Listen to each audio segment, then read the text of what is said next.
မှာຫນွေစားပြီဟဲ့လေတစ်ချက်တိုက်လာတိုင်းလွမ်းသံတွေထွက်လာတယ်လက်ပံပင်ကြီးအောက်မှာတခါကထိုင်နေခဲ့ဇရက်တန်ချင်းငဲ့တန်တွေနဲ့အလွမ်းတွေပုံဖော်ခဲ့ຫນွေစားရင်ပင်အိုချောက်ကြီးမြင်ရင်တောင်လွမ်းနေကြွေလူလူသိရွယ်လေးတွေမြေပြင်ပေါ်လဲကြတာတောင်လွမ်းနေဘုံတစ်ထောင်ထောင်လေးလမ်းကြောင်းလေးအရင်လိုမမြင်ရတော့ဘူးအိုက်ဆက်ဆက်လေးလေးတိုက်လာရင်ငါစိတ်ကအိမ်ပြန်ခြင်းနဲ့မြင်မြင်သမျှအကုန်လွမ်းနေဘာကိုလွမ်းမှမသိပေမဲ့အညာຫນွေရဲ့အပူထဲမှာငါနှလုံးသားပြောင်းနေတယ်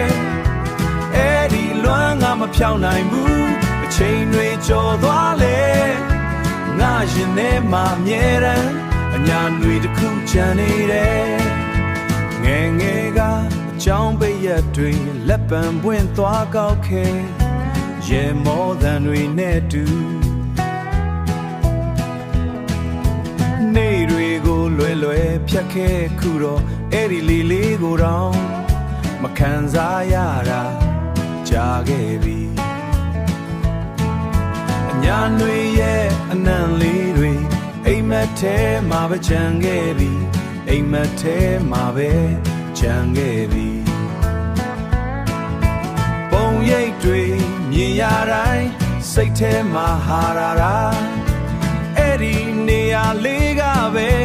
ငါတွေ့အေးချမ်းရာမြင်မြင်သမျှအကုန်လွမ်းတယ်ဘာကိုလွမ်းမှမသိပေမဲ့အညာຫນွေရဲ့အပူထဲမှာငါနှလုံးသားပြောင်းနေတယ်အဲ့ဒီလွမ်းငါမဖြောင်းနိုင်ဘူးအချိန်တွေကြော်သွားလေငါရင်ထဲမှာမြဲတမ်းအညာຫນွေတစ်ခုချန်နေတယ်မန်လေးမြို့ကိုလွမ်းတယ်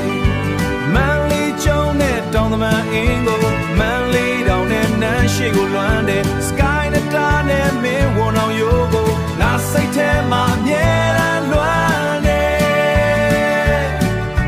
ညာຫນွေမင်းကိုပြန်တွေ့ရင်လည်းလေတစ်ချက်နဲ့တူ